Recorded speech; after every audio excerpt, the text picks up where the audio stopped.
my Coastal Zone Administrator for the City of Oceanside, Jayme Timberlake, is here. Welcome, Jayme. Thank you. Thank you for having me. I'm so happy that you're here. Yeah. So tell us a little bit about your background, about you. No problem. Yeah. I've been with the city for about almost 2 years now. Before I was working for the City of Oceanside, I worked for the City of Encinitas as their coastal administrator. Yeah. But I have a background in biology, really. So I went to school for that, went to UCSB. Yeah. And then after a little bit of work, I decided I wanted to go get a master's degree and really specialize in coastal work. So I went and got a master's degree in coastal zone management from University of Miami. Wonderful, wonderful. Yeah. So you're well equipped for this job.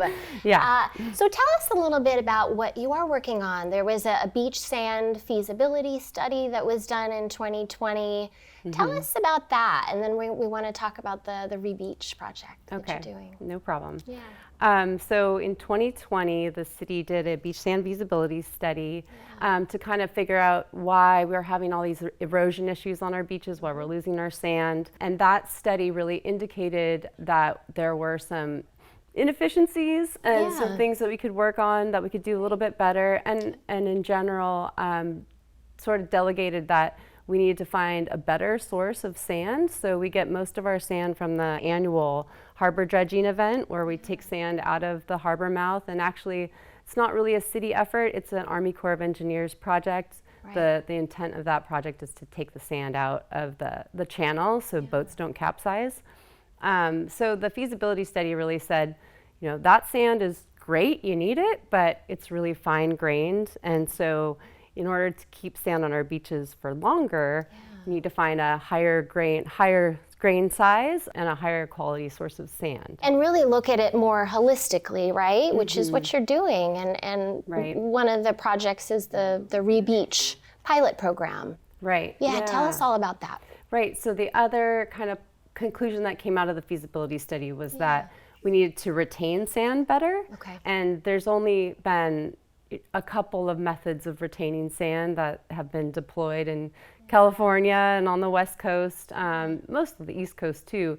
And those are real traditional kind of old school methods that could have potential impacts to other beaches if you deploy them. So we tried to find something different. So Re-Beach Oceanside was our attempt to get really innovative, and we looked outside of the United States. We had a global design competition where we had many different firms who wanted to be part of this competition.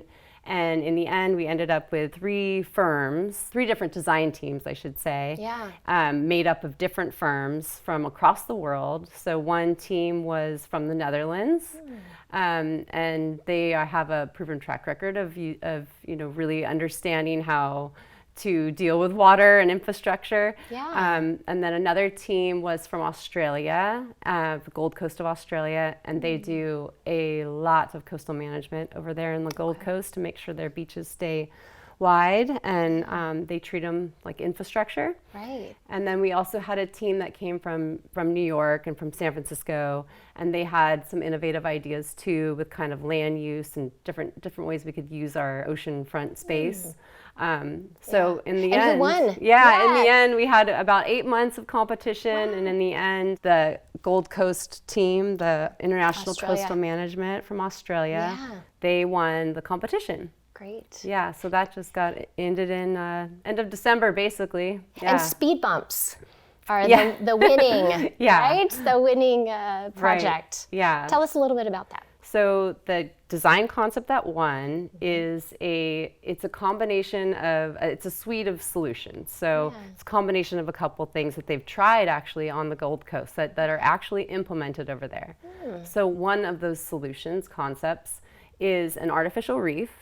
So it'll be a large artificial reef that'll be installed offshore. Incredible. And that reef will probably be made of quarry rock, kind of similar to some of the artificial reefs that we've done in Palos Verdes and in San Clemente. But this reef is specifically designed to lessen erosion on the beach. And then there's also these concepts called headlands, which are just like Dana Point has or Swami's has. Yeah. They're just artificial, but the same concept applies. We're basically creating like a small pocket beach with these two different headlands, and then an offshore reef offshore that will reduce a little bit of the wave action that hits our shoreline. So with that kind of a small reduction and muting of the processes, it really slows down the amount of sand that likes to leave our beaches. And so that's kind of why they call them speed bumps. It's basically slowing down that transport of sediment off our shore. Incredible, incredible. Yeah. So if people want to learn more about Rebeach, about the scientific aspects of what you're doing, where would you like them to visit? Rebeach.org. Okay. That's it was our competition webpage that kind of indicated when we were having public workshops or how, all the different concepts that came through. We'll start to archive all of that and keep it around so that we can still reference those, all those designs. But we're basically going to start using that as a place to talk about what's coming forward next. Okay, and lots on the horizon. Yeah. And we are so lucky to have you here in Oceanside working to keep our beaches safe. Thank you. Yeah, working very hard at that. Yeah. There's a lot to be done. Thank you so much for being here. No problem.